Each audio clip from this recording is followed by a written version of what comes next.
মহালয়া দিনটি আমাদের কাছে যথেষ্ট গুরুত্বপূর্ণ একটি দিন। এই মহালয়া দিনে আমরা বিভিন্ন উপাচার পালন করে থাকি, যার মধ্যে রয়েছে ভোরের তর্পণ, মহিষাসুর মর্দিনী শ্রবণ, গঙ্গা স্নান, দান ধ্যান এবং দেবীর আরাধনা। বন্ধুরা, শাস্ত্র অনুসারে এই মহালয়া অমাবস্যা একটি অত্যন্ত গুরুত্বপূর্ণ শক্তিশালী অমাবস্যা। এই অমাবস্যাতে দেবী মহামায়া জাগ্রত হন। তাই বছরের এই গুরুত্বপূর্ণ দিনে আমাদের প্রত্যেকেরই কিছু না কিছু উপাচার অতি অবশ্যই পালন করা প্রয়োজন। এই মহালয়ার দিন আপনারা আর যাই করুন আর নাই করুন, এই সামান্য ছোট্ট কাজটি পারলে অতি অবশ্যই করার চেষ্টা করুন। মহালয়ার দিন সন্ধ্যাবেলায় বাড়ির এই স্থানে একটি প্রদীপ অবশ্যই জ্বালান। বন্ধুরা, এই কাজটি বাড়ির যে কেউ করতে পারেন, নিজের বাড়িতেও করতে পারেন, বা আপনি যদি কারোর বাড়িতে ভাড়া থাকেন বা এই মহালয়ার দিন কোনো স্থানে গিয়ে থাকেন, সেই স্থানেও এই ছোট্ট কাজটি আপনি করতে পারেন। বন্ধুরা, মহালয়ার দিন এই সামান্য কাজের মাধ্যমে দেবী মহামায়ার আশীর্বাদ পাওয়া সম্ভব। মহালয়ার দিনে যে সমস্ত উপাচার পালনের কথা বলা হয়, অনেক সময় আমাদের ইচ্ছা থাকলেও তা করা সম্ভবপর হয়ে ওঠে না।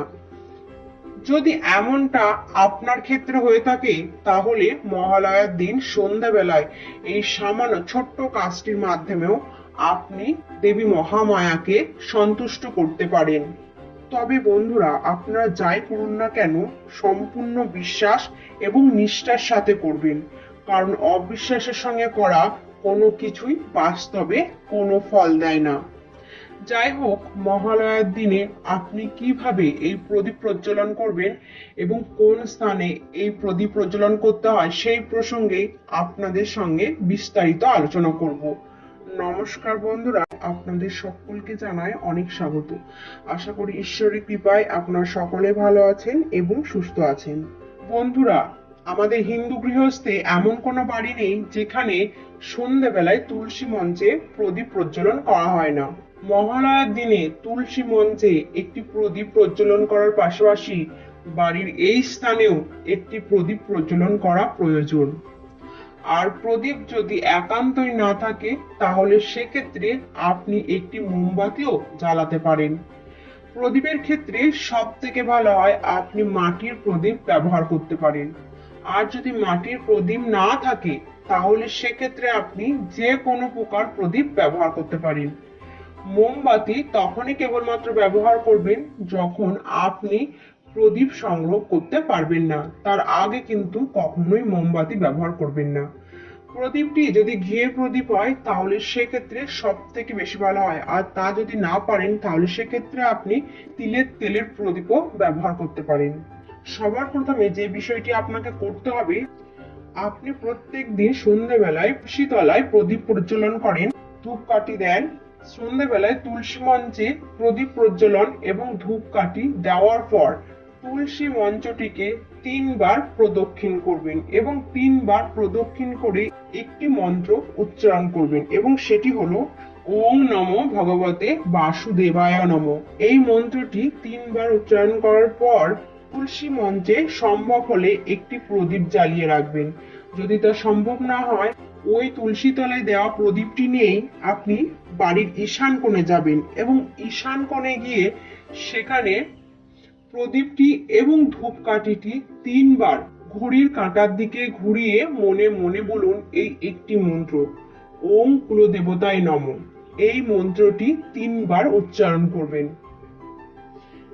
এরপর যদি সম্ভব হয়, এই ঈশান কোণে একটি প্রদীপ আপনি জ্বালিয়ে দিতে পারেন। আর তা যদি সম্ভব না হয়, তাহলে সেক্ষেত্রে যে প্রদীপটি সন্ধ্যা প্রদীপ হিসাবে ব্যবহার করেছেন, সেই প্রদীপটি আপনি ঈশান কোণে ব্যবহার করুন এবং সেই প্রদীপটি এবং ধূপকাঠিটি আপনার গৃহে সর্বত্র নিয়ে যান।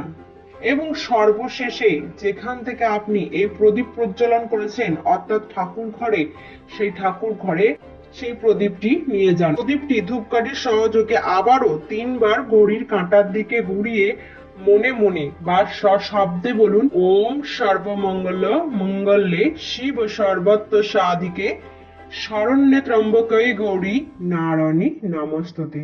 3 বার এই মন্ত্রটি উচ্চারণ করুন। এরপর 3 বার শঙ্খধ্বনি দেবেন। যদি নিজে দিতে পারেন তাহলে সেক্ষেত্রে খুবই ভালো, আর না পারেন তাহলে বাড়ির অন্যজনও শঙ্খধ্বনি দিতে পারেন বা এই শঙ্খধ্বনির শব্দ ব্যবহার করতে পারেন।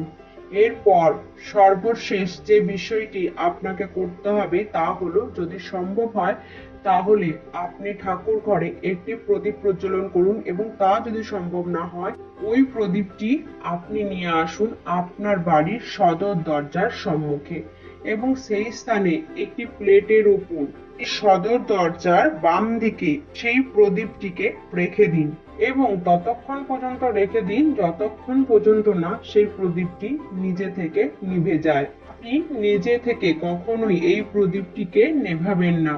বন্ধুরা, যদি আপনি এই ক্রিয়াটি করার সময় মাটির প্রদীপ ব্যবহার করে থাকেন তাহলে সেই মাটির প্রদীপটিকে পরের দিন অবশ্যই জলে ভাসিয়ে দেবেন।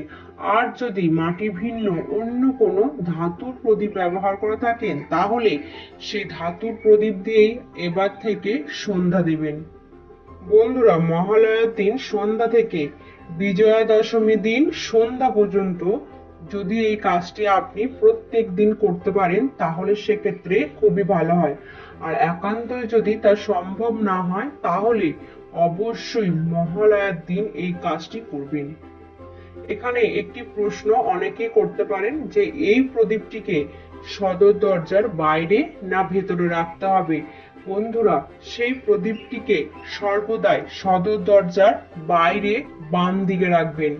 বাড়ি থেকে বাইরে বেরোনোর পথে যে বাম দিক থাকে সেই বাম দিকে সদর দরজার বাইরে এই প্রদীপটিকে রেখে দেবেন। আর খেয়াল রাখবেন প্রদীপটি যেন তৎক্ষণাৎ নিভে না যায়।